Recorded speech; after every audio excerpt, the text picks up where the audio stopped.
Supreme कोर्टाचे सरन्यायाधीश सूर्यकांत यांचं मुंबईत एकनाथ शिंदेंनी स्वागत केल्यानं राऊतांनी टीका केली आहे। गेल्या 3 वर्षांपासून शिवसेनेच्या पक्ष आणि चिन्हाचा खटला प्रलंबित असताना उपमुख्यमंत्री एकनाथ शिंदे मुख्य न्यायमूर्तींच्या स्वागतासाठी कसे जाऊ शकतात असा सवाल राऊतांनी उपस्थित केला आहे। न्यायाधीशांच्या स्वागतासाठी जर राजकारणी जात असतील तर आम्हाला न्याय कसा मिळणार अशी टीका राऊतांनी केली आहे।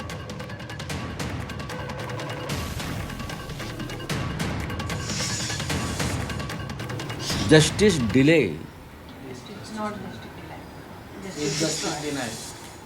is not only justice denied but justice destroyed.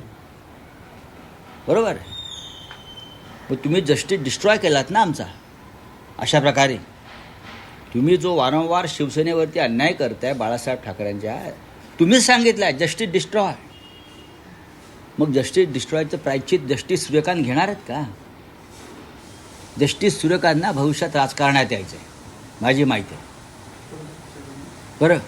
आणि त्यासाठी ते राजकीय पक्षांचे लागेबांधे ठेवत आहेत। एखादा न्यायप्रिय न्यायमूर्ती असता तर त्यांनी एकनाथ शिंदेला तिथून किंवा अन्य राजकारणात तिथून हाकलून दिला असतं, पण त्यांनी सहजतेनं तो सत्कार स्वीकारला राजकारण्यांच्या हातून।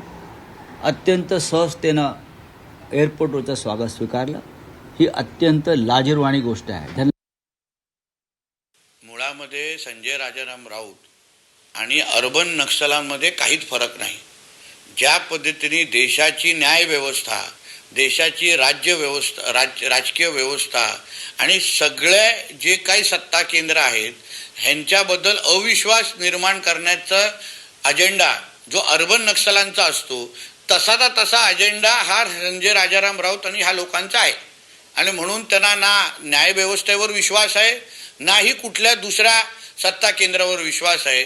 जेव्हा निकाल ह्यांच्या बाजूने लागतो तेव्हा ह्यांना न्यायव्यवस्थेबद्दल हे गोडवे घातात, पण जेव्हा न्यायव्यवस्था ह्यांच्या विरोधात भूमिका घेते तेव्हा अर्बन नक्षलांसारखी भूमिका घेणारा हा संजय राजाराम राऊत हा खरं म्हणलं तर देशद्रोही आहे। सरन्यायाधीश जेव्हा महाराष्ट्रात आले त्या टायमाला ॲज ए प्रोटोकॉल त्यांचं स्वागत करणं हे या मंत्रिमंडळाचा अधिकार आहे आणि त्यांना ते केलं पाहिजे ही संस्कृती सांगते।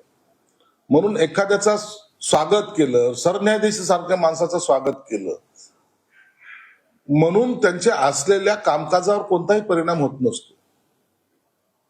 कायद्याच्या चौकटीमध्ये ज्यांना जे शिक्षा द्यायची किंवा ज्यांना जो निकाल द्यायचा त्याचा आणि ह्या सार्वजनिक इतर भागाचा काहीही संबंध नसतो, परंतु हे कळण्यास एवढी अक्कल ही आपल्याकडे असली पाहिजे। एखाद्याचं स्वागत केलं म्हणजे निकाल बदलतो असं काही महाभागाचं जर म्हणणं असेल तर तो मूर्खपणा आहे।